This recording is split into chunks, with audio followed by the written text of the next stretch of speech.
Sabarmati online classes में आप सभी का स्वागत है। इस वीडियो में हम क्लास 12 बायोलॉजी के अंतर्गत इम्पोर्टेंट टॉपिक देखेंगे जो कि है कोडान, एंटीकोडान और त्रिकोड। तो चलिए देखते हैं कोडान किसे कहते हैं।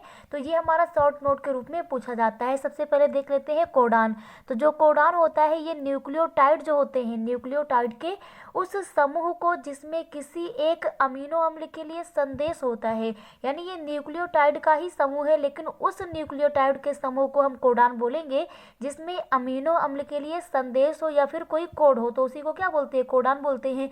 तो इस प्रकार से बताते हैं कि न्यूक्लियोटाइड के किसके, न्यूक्लियोटाइड के उस समूह को जिसमें किसी एक अमीनो अम्ल के लिए संदेश या कोड हो उसे कोडान कहते हैं। तो ये न्यूक्लियोटाइड का ही एक समूह होता है जिसके अंतर्गत अमीनो अम्ल के लिए संदेश होता है। एग्जाम्पल की बात करें तो AUG, क्या चीज, AUG ये समारंभ कोड है। तो अगर आपसे पूछा जाए कि समारंभ कोड कौन सा है तो वो है AUG। और 3 है हमारे समापन कोड, तो समापन कोड है UAA, UGA और UAG। तो आपको याद कर लेना है कि UAA, UGA, UAG ये हमारा समापन कोड है। तो समापन कोड हमारे 3 हैं। तो इस प्रकार से कोडान क्लियर हो गया होगा। नेक्स्ट देखते हैं एंटी कोडान किसे कहते हैं। तो एंटी कोडान जो होता है ना, ये tRNA में, किसने, tRNA में उपस्थित उन 3 क्षारक समूह को, यानी ये 3 क्षारक समूह को हम लोग एंटीकोडान बोलते हैं, लेकिन tRNA में उपस्थित उन 3 क्षारक समूह को ही एंटीकोडान कहा जाएगा जो mRNA में, किसमें, mRNA में उपस्थित कोडान का पूरक होते हैं। तो कोडान के ये पूरक होते हैं, लेकिन कौन से कोडान के, mRNA में उपस्थित जो कोडान होते हैं उनके जो पूरक होते हैं उन्हीं को हम लोग बोलते हैं क्या, एंटीकोडान। तो tRNA में उपस्थित होते हैं, कहाँ पर उपस्थित होते हैं, tRNA में उपस्थित होते हैं। 3 ऐसे नाइट्रोजनी क्षारक हैं जो mRNA में जो कोडान है उनके पूरक होते हैं, तो उनको बोलते हैं एंटीकोडान। तो ये भी आप लोगों को क्लियर हो गया होगा। एग्जाम्पल की बात करें तो एग्जाम्पल में हमारा हो जाएगा UAC। UAC हमारा एंटीकोडान है। तो एंटीकोडान जो होता है ये tRNA में उपस्थित, tRNA में उपस्थित एक क्षारक का समूह होता है जो पूरक होता है। किसका पूरक होता है, mRNA में उपस्थित कोडान का। तो एंटीकोडान भी क्लियर हो गया होगा।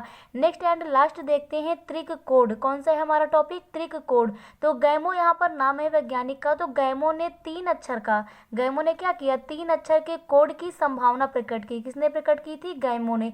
तो गैमो ने 3 अक्षरीय कोड की संभावना प्रकट की। DNA व RNA में कुल 4 न्यूक्लियोटाइड होते हैं। तो अगर हम बात करें DNA व RNA की तो इसमें न्यूक्लियोटाइड की संख्या कितनी होती है, 4 होती है। तो DNA व RNA में कुल 4 न्यूक्लियोटाइड होते हैं और लगभग 20 अमीनो अम्ल होते हैं। तो ये डाटा आपको याद रखना है कि DNA व RNA में 4 न्यूक्लियोटाइड होते हैं और लगभग 20 अमीनो अम्ल के विन्यास का कोड इनके विन्यास पर आधारित होता है। अब गैमो ने क्या किया, गैमो की 3 अक्षरी कोड की संभावना जो है ना वो सही है क्योंकि उन्होंने इसको कोड में बांट दिया और इस प्रकार से उन्होंने 4 गुणे 4 गुणे 4 अर्थात 64 कोड प्राप्त किए जो कि अमीनो अम्ल के हिसाब से अधिक है। तो इस प्रकार से इनका जो ये 3 अक्षरी कोड की संभावना है ये सही है। तो गैमो ने क्या किया, 3 अक्षरी कोड की एक संभावना इन्होंने प्रकट की। और जो DNA होता है, जो RNA होता है, इसमें 4 न्यूक्लियोटाइड होते हैं और कितने अमीनो अम्ल होते हैं, 20 अमीनो अम्ल, वहीं पर इनके कोड आधारित होते हैं। तो इस प्रकार से 4 गुणे 4 गुणे 4 मिलकर कितना हो जाएगा, 64 कोड बनते हैं। तो ये भी आप लोगों को क्लियर हो गया होगा। तो इस प्रकार से मोस्ट इंपॉर्टेंट टॉपिक जो कि है त्रिकोड, एंटीकोडान और इसी के साथ में कोडान, ये आप लोगों को क्लियर हो गया होगा। Thank you.